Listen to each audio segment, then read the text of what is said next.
The mining moon Arzanine was a cold and quiet place. It had black rocks, silver dust, and nothing much to see. The sky above was always dark, with stars that blinked slowly, like sleepy eyes. Rafi worked alone in a small outpost, fixing machines. That kept the mining tools running. He was not a soldier or a scientist, just a young man who wanted peace and quiet. Rafi liked silence. No one asked him questions, no one gave him orders, and he could drink hot tea while watching the stars. But that night, everything changed. It began with a loud sound in the sky, like metal breaking apart. Rafi looked up and saw something strange. A burning ship falling from the sky, leaving a bright trail behind it. It crashed near the edge of the hills, not far from the outpost, without thinking. Rafi grabbed his coat and ran outside. The crash site was hot and broken. Metal pieces lay scattered everywhere. Smoke rose from the center, and something inside was glowing faint blue. Rafi heard a soft sound, not machine noise, but breathing. Careful not to step on sharp metal, he moved closer and saw her. She was lying under a broken wing of the ship. Her skin was silver like moonlight, and her hair moved gently as if touched. By wind, though there was none, her eyes were half closed, glowing softly. She wore armor unlike anything he had seen before, thin, shining, and full of light. She was hurt. Her arm was bleeding, and her lips were dry. Rafi froze. She wasn't human, but she wasn't scary either. She looked peaceful, even in pain. "Hey," he said softly, kneeling beside her. "Can you hear me?" Her eyes opened wide, and for a second Rafi thought she might attack him. But she didn't. She blinked slowly, looked into his face, and whispered, "Don't leave me." Her voice was calm, almost like music. Rafi nodded quickly. "I won't," he said. It took all his strength to carry her back to the outpost. She was taller than him, but light, almost like carrying smoke. Once inside, he placed her gently on the sleeping cot and cleaned her wounds. He wrapped her arm with clean cloth and gave her water. She drank without saying anything, her glowing eyes watching him all the time. "Who are you?" Rafi asked, sitting across the room. The woman looked at him for a moment, then said, "Nara."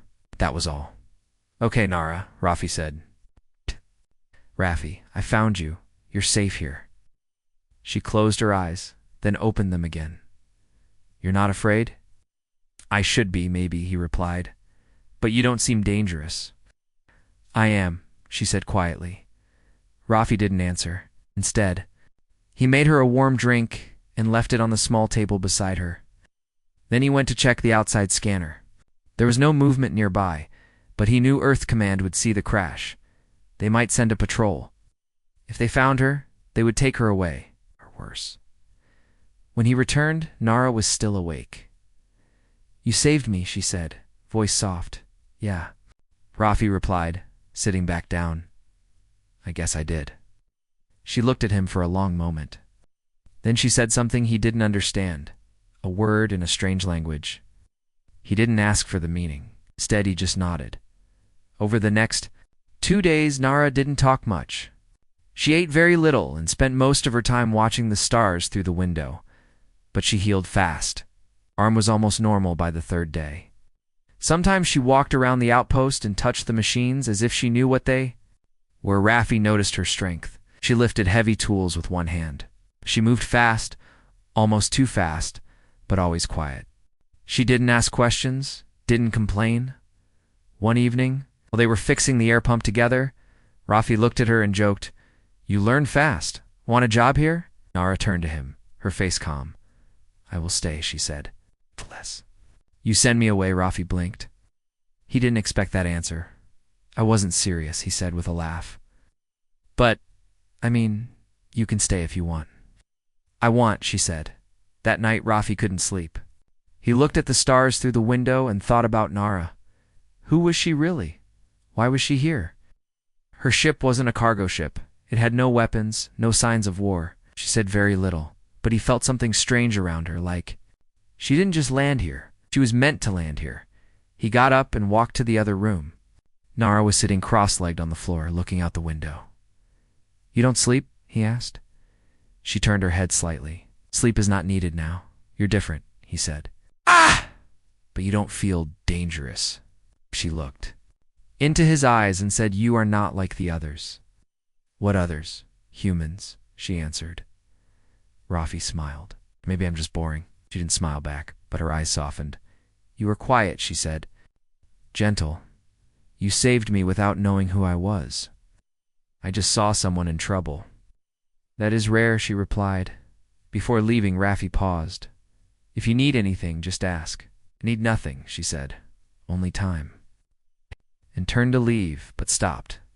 "Nara, do you have a home to go back to?" She didn't answer right away. Then she said, "I came far to find something." "Did you find it?" She looked at him, deep and silent.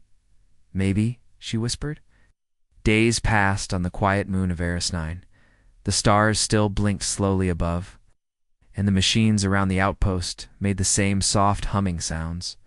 But inside, things were changing. Nara was no longer just a guest. She moved around the outpost like she had always lived there. She fixed broken tools with her bare hands. She repaired a broken scanner without help.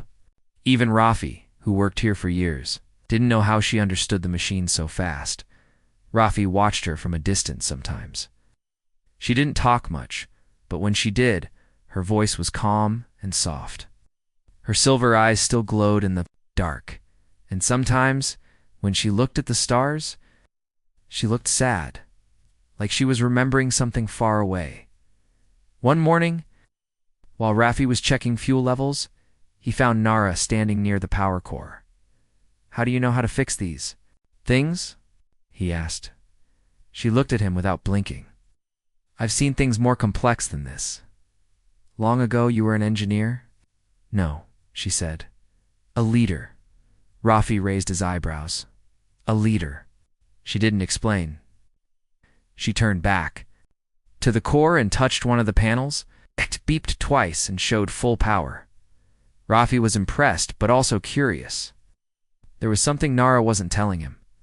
Later that day, a message arrived from Earth Command. It was short and cold. Unregistered. "Signal detected. Patrol will arrive in 2 days. All outpost workers must cooperate." Rafi stared at the message. His heart beat faster. He knew what this meant. They had noticed Nara's crash. The patrol would search everything. If they found her, they would ask questions. Maybe take her away. Maybe worse. He didn't want to imagine that. He shut off the screen quickly and walked outside. Nara was sitting on a rock, looking up at the sky again. The same calm look on her face. "They're sending people," he said quietly. "I know," she replied. "You know?" he asked, surprised. "I felt the signal. The humans are looking now." Rafi sat beside her. The wind was soft but cold. "Why? Were you flying over this moon anyway?" Nara looked at him with deep, serious eyes. "I was searching," she said. "Searching for a light I saw in visions." Rafi frowned. "What kind of light?" "A human," she said. "You." He laughed nervously. "Me? I'm just a technician." "You think small?" Nara replied. "But your soul is large." Rafi was quiet for a moment. He didn't know what to say. No one ever called his soul large before. That night, they sat together inside the outpost. A small heater kept the room warm, and the sound of wind hitting the walls made it feel even quieter. Rafi handed her a metal cup with hot tea. "I know it's not your kind of drink, but it helps me think." She held the cup and nodded, "Thank you." He sat beside her and asked the question that had been in his mind for days. "Who are you really, Nara?" She looked at him as if deciding whether to tell the truth. "I am called the Star Queen among my people," she said finally. "Leader of the Volari." Rafi's eyes widened. "You're a queen?" "Yes." "And you came here looking for me?" "Yes." "Why?" She touched the metal cup with her fingers, watching the steam rise. "Our ancient texts spoke of a time when the Volari would fall into darkness. In that time, a human with a kind heart and quiet strength would appear. That human would be the bridge between our world and yours." Rafi shook his head slowly. "I don't think I'm anyone important, Nara." "But you are," she said firmly. "You helped me, without question. You didn't ask for anything. You treated me like I was not a threat." "You weren't," he said. You were hurt. And yet others would not have done what you did, she said. The next day, they started hiding her ship's broken parts deep in the hills. If the patrol found it, they would start asking questions. Nara lifted heavy pieces easily, moving faster. Then Rafi could follow. Your people are strong, Rafi said, catching his breath. Nara gave a small smile. We are trained from childhood, he smiled back. I played with tools as a child. That's the only training I had. Still useful, she said gently. They worked together for hours. By nightfall, the ship was gone. Hidden under rocks and dust, as they walked back to the outpost, Rafi asked, What happens when the patrol comes? I will hide. If they find me, I will not fight. Why not? Because your world is not ready for war again. I will not be the cause of it. Rafi looked down at the ground. His hands were shaking slightly. I don't want to lose you, he said suddenly. Nara stopped walking. She looked at him, her face quiet. You won't, she said. Not unless you send me away. That night, while the stars blinked above and the heater hummed softly, Rafi looked at the sleeping cot. Nara was sitting near the window, eyes half closed. He took a deep breath. Nara, he said, can I ask something strange? She turned. To look at him? Yes. Would you? Sleep beside me. Just once. Just tonight, I don't mean anything else. Just, I've never felt this calm with someone. And I don't want to sleep alone tonight. Nara stood up slowly. She walked over, sat beside him, and then lay down. She didn't say anything for a long moment. Then, in a voice softer than before, she whispered, I never planned to sleep apart again. The night felt warmer than usual, though the heater made no extra sound. Rafi lay still beside Nara, unsure if he was awake or dreaming. She was real, the silver-skinned alien queen who now rested quietly near him. Her presence calmed him. Her breathing was slow, steady, and peaceful. Rafi didn't sleep much. His mind was full of questions. Why did she come for him? Why did she say he was special? But the biggest question was this. Why did it feel like he already knew her from long ago, even though they just met? By morning, Nara was already awake and standing by the window. You didn't sleep? Rafi asked. I don't need much.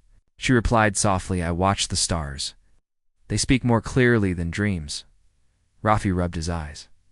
Do they ever stop talking? Nara gave a small smile. Not to me. Rafi stood up and walked to the communication panel. He checked the system and frowned. Still no new message, he said, but the patrol is close. I can feel it. Nara nodded. We must be ready. He turned to her. Ready how? I'm not a fighter. She looked at him kindly. You are more than that. Later, while repairing the solar generator, Rafi looked at her and asked, Why me? Nara paused. You saved me, she said. I mean before that. You said you saw me in visions. Nara stepped closer. Yes, I must explain something now. She sat on a large metal box nearby and motioned for him to sit as well. My people, the Valari, are from a star system far from here, she began. We are a peaceful race now, but long ago we fought many wars. We believed in power, in control, in being above others. Rafi listened closely. Her voice was soft but firm. One day, she continued, our scientists found something. Device that could read future threads, possible paths of time. They used it for war, but the machine gave them one strange answer. What did it say? Rafi asked. Nara looked into his eyes. That our future depended on a human? 1. A heart not trained for battle, but full of quiet strength. One who would change the path of both our kinds. Rafi's hands twitched. And you think that's me? I don't think, Nara said. I know. He tried to laugh, but it came out nervous. I'm just a tech worker. I fix wires and clean filters. Nara shook her head gently. Don't see yourself clearly yet. Rafi stood and walked a few steps away. If I'm really that important, then that's scary. Being important is not the same as being powerful, Nara said. You are kind, brave, That's enough. He turned to her. Why did you come alone? I didn't, she said, her voice quieter now. I left with others, a royal guard, 3 ships. But enemies followed us. Enemies? The Dralek, she said, the word heavy with anger. They hate my people. They fear change. They shot down the ships. Only mine survived the crash. So you're the last? She nodded. Rafi looked down at the floor. The quiet hum of the generator buzzed in the background. You lost your people, and now Earth is sending soldiers, if they find you. I will go, she said. No, Rafi said quickly.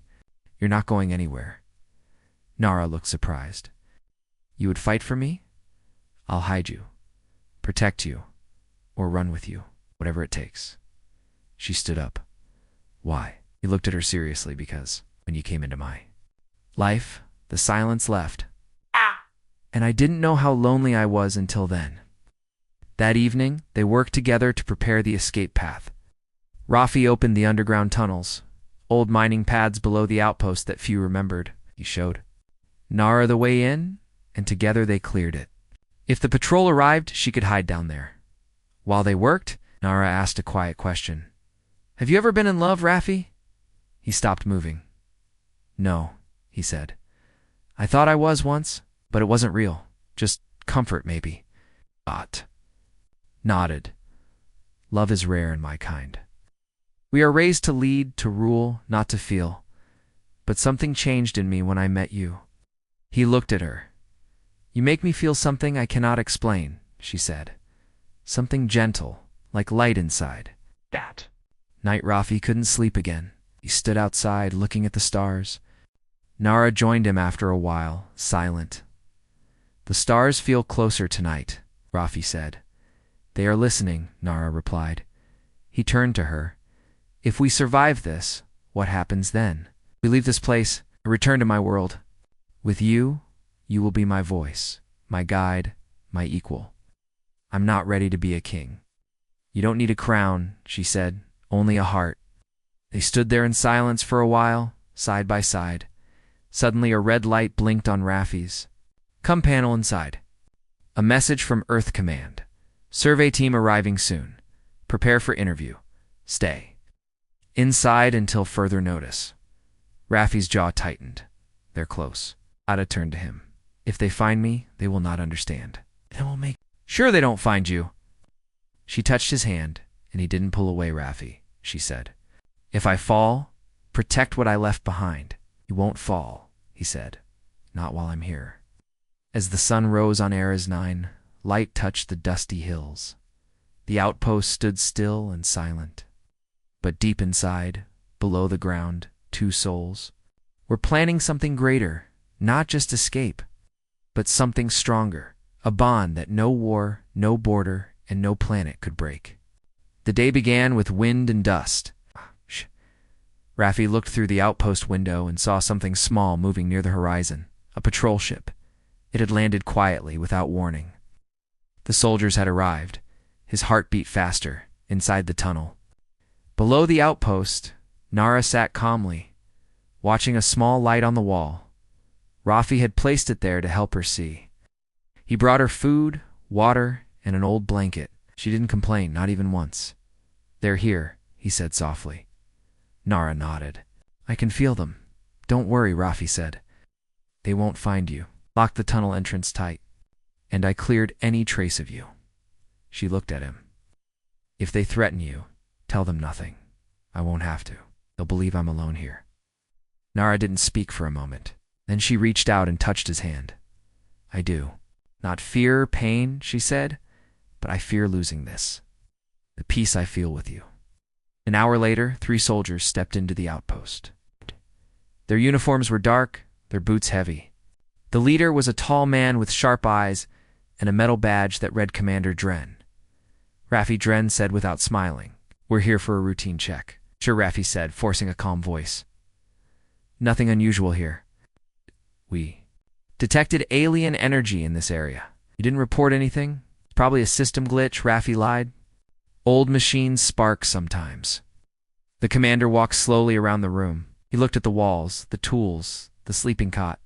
Rafi felt sweat gather on his forehead. "We'll be here for a while," Dren said. "Show us your storage." Rooms. Rafi led the soldiers through every room except one. He left out the secret door that led to the tunnels. But Dren wasn't a fool. He stopped near the floor hatch. "What's below?" "Mining shafts," Rafi said. "Collapsed years ago. Dangerous." Dren narrowed his eyes. "We'll check it anyway." Rafi's heart dropped.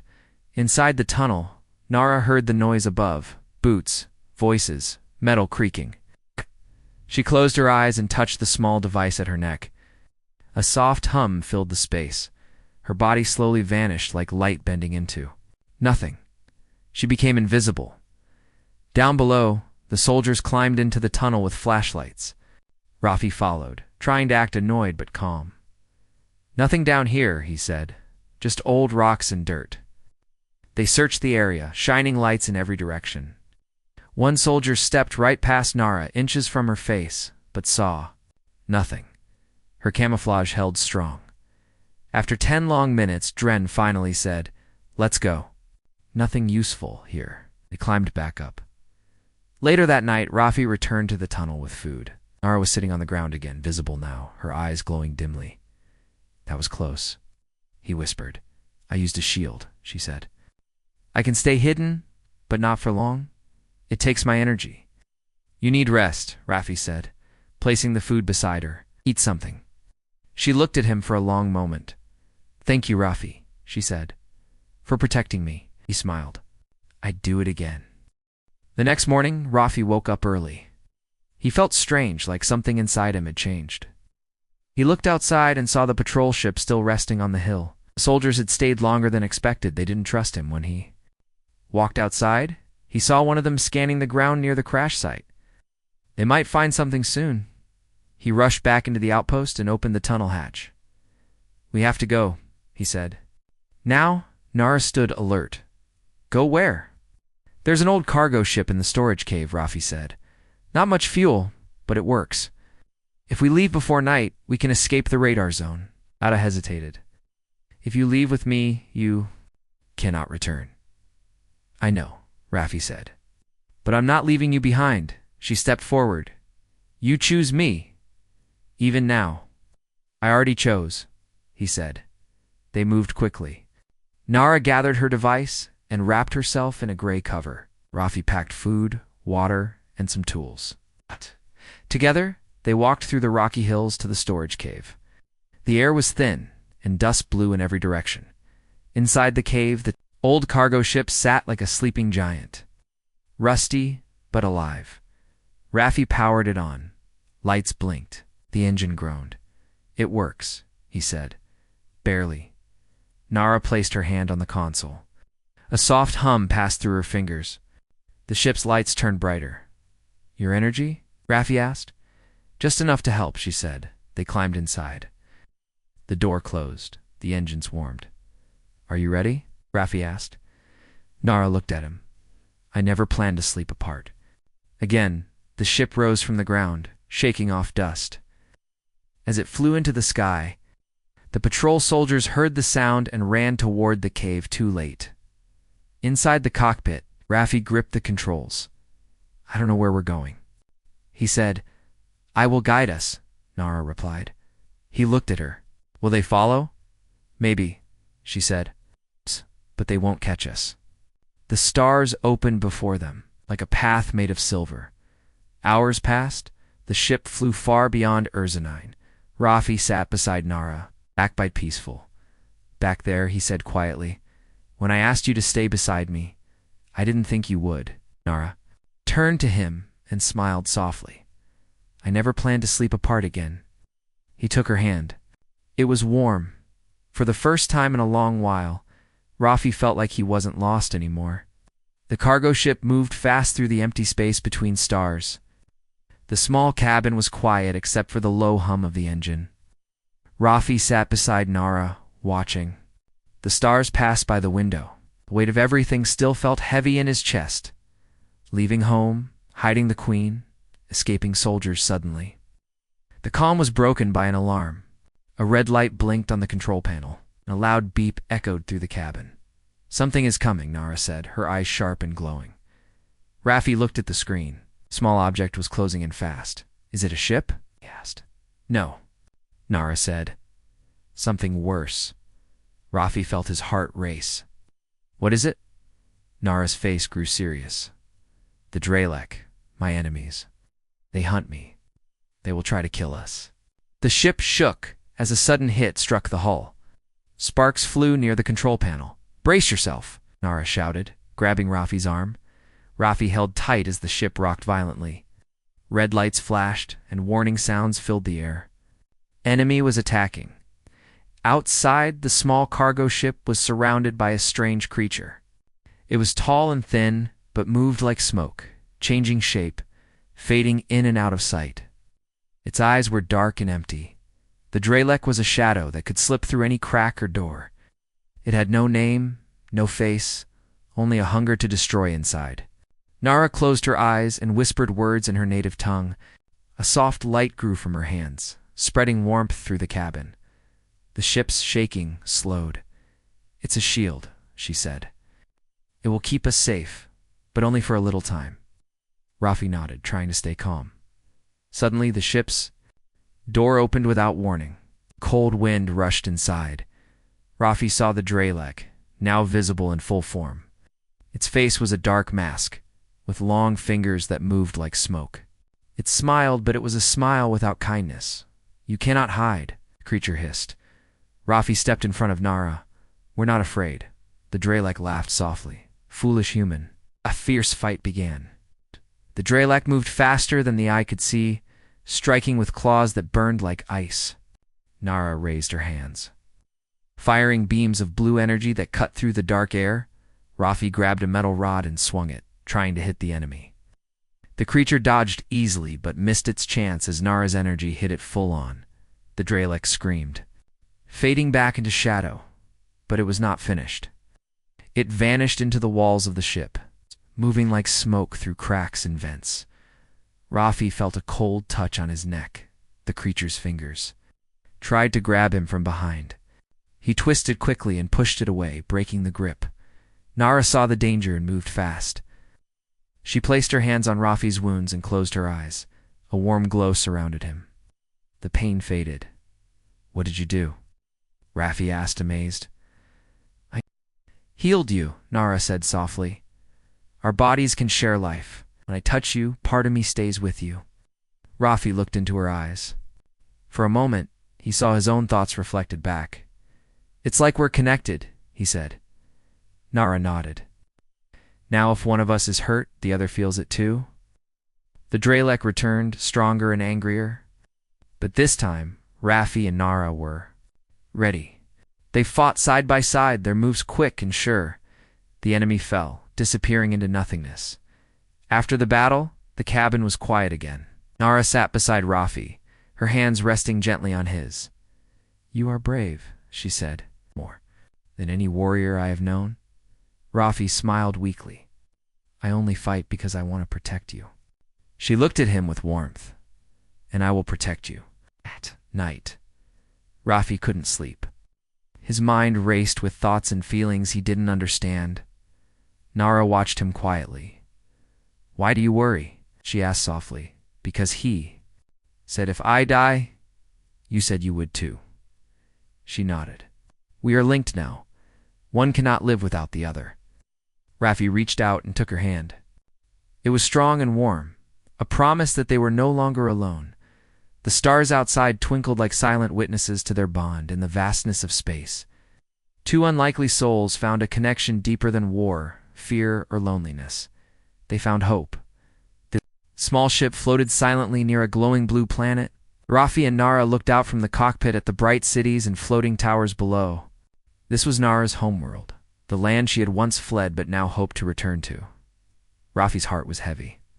He was far from the dusty rocks of Erasnine and everything he had ever known. Now, he stood at a choice that could change everything. Inside the ship, a message arrived from Earth Command. Raffi returned immediately. Nara is a threat. You must surrender her. Ah! Raffi closed the screen with a sharp breath. I can't go back, he said quietly. Nara looked at him with soft eyes. You do not have to. But if I don't, they will hunt us, and you will be a target forever." She reached out and touched his cheek. "Then we will face them together." The ship landed softly on the Valari homeworld. The air was warm and sweet, filled with the scent of strange flowers. Tall towers floated above the ground, glowing gently. Raffi felt small in the vast city, surrounded by creatures who watched him with curious eyes. Many Valari did not welcome him. They whispered behind their hands, wondering why their queen had brought a human here. Nara stood tall and proud. "He is my chosen," she said, "my equal." But not all were convinced. Days passed. Raffi trained. With the royal guards learning their ways, he discovered he was stronger and faster than he believed. Nara taught him how to use the power in his own heart, a quiet strength that could change the world. But one morning, a group of Valari nobles accused Nara of breaking ancient laws by bringing a human into the royal court. Raffi was called to stand before the council. "Why do you protect this alien?" one noble asked sharply. "Because she saved my life," Raffi replied calmly. "Because she believes in peace." The council was divided. Some saw hope in the union between Valari and human. Others saw danger. Then, during a royal trial, a new threat appeared, a Valari assassin sent by the enemies of peace. The assassin tried to kill Nara, but Raffi stepped forward and stopped the attack. He fought fiercely, protecting her with every breath. The nobles watched in surprise. When the danger passed, Nara spoke to the council. "This man is not just my guard," she said. "He is my partner. Together, we will lead our people to peace." Slowly, the nobles began to agree. That night, Raffi and Nara stood on a balcony under twin moons. The stars reflected in their eyes. Raffi took her hand and said, "I never thought I'd be here, but I'm glad I am." Nara smiled softly. "You were meant to come. We are stronger together." He looked at her and whispered, "So, will you sleep beside me again?" She laughed gently. "I never planned to sleep apart." Their story was just beginning, a story of two worlds joined by courage, trust, and love. Together, they would face the future, as queen and human, as partners, as one. The sun rose over the glowing towers of the Valari city. Soft golden light touched the stone paths and quiet gardens. Birds with crystal-like wings flew above, singing in high tones. It was a peaceful morning, but Raffi knew today would not be easy. He stood in front of a large mirror, wearing clothes made of smooth silver and deep blue. A long cape hung from his shoulders, the symbol of one who stood with the queen. He still wasn't used to it. He still felt like the same simple worker from Eris 9. But everything had changed. Nara entered quietly behind him. Her royal robe shimmered like starlight. She smiled, placing her hand on his shoulder. "Are you ready?" she asked softly. Raffi nodded. "As ready as I'll ever be." Today was the unity ceremony, the first time in Valari history that a queen would stand beside someone from another world. It was not a wedding, not a crown sharing, but something more ancient, a bond of hearts, a promise to face all challenges together. Outside, thousands had gathered to witness it. Inside the temple hall, the council waited, watching. Many nobles were still unsure, but most had seen Raffi fight for their queen, heal their people, and offer peace without asking anything in return. Nara took his hand. "I chose you," she said, "and I will choose you again and again." Raffi smiled, heartful, as they stepped. Into the hall, music began, soft and deep, like the echo of a mountain. Oh. The two walked slowly through the crowd, side by side. People whispered. Some looked surprised. Some smiled. A few even clapped. The elder priest of the Valari stood at the center. He raised his hand. "Queen Nara, human Raffi, today you stand before two worlds." He turned to Raffi. "Do you accept the burden of being a bridge between your kind and hers?" Raffi looked at Nara. "I accept it, with all my heart." Then the priest turned to Nara. "Do you offer this human your bond, your power, and your future?" Nara spoke clearly. "I do. He is not just by my side. He is part of me." A soft glow. lit up their hands as they joined. The symbol of union, a small silver light, appeared between them. The hall was silent. Then cheers broke out. Later, as the ceremony ended, a messenger ran into the hall. "Message from Earth Command," shouted. Everyone turned. The message played. A face appeared on the screen, a serious-looking general. "To Queen Nara and Rafi, Earth offers peace. We see the strength in your bond. Let us talk, not fight. A ship will arrive soon." Rafi looked at Nara, shocked. "They changed their minds," he whispered. She smiled. "Your people saw your heart. That is what made them listen." The next day, a large ship from Earth landed. Out came diplomats, scientists, and even a few soldiers. But no one came to fight, came to speak. Rafi acted as a guide and translator. Standing between two sides that once feared each other, he explained Valari customs to humans and human habits to the Valari. The talks were not easy. There were moments of anger, confusion, and even fear. But slowly, trust began to grow. A week passed, then two. By the third week, plans were made to build a shared station in orbit, where both sides could meet, study, and live. One night, Rafi stood on the balcony with Nara. The stars looked closer now, not far and cold. They felt like home. "You did it," she said. "You helped both sides see truth." Rafi shook his head. "We did it together." Nara turned to him. "There is one more thing." She showed him a small crystal glowing gently. "What is it?" Rafi asked. "It's a seed," she said. "From the tree of life, if you plant it, a part of Valari will grow wherever you are. I want you to plant it on your world, a gift to your people." Rafi took the crystal, touched by her trust. Months passed. A new era began. The station was built. Humans and Valari worked together, side by side. On Earth, the tree from the seed grew fast. Its blue leaves shimmered in sunlight. People came from far away to see it. They called it the Tree of Peace. Children learned about Nara and Rafi in their schools. Books were written, songs were sung. But for Rafi and Nara, it was never about fame. It was about two hearts, two souls, who met in a dark place and chose to walk toward the light together. One evening, long after the station was complete, Rafi asked her again, "Do you ever regret sleeping beside me that first night?" She laughed gently and said, "I never plan to sleep apart again." They watched the stars, side by side, and the stars watched them back, quiet witnesses, to a story that would never be forgotten.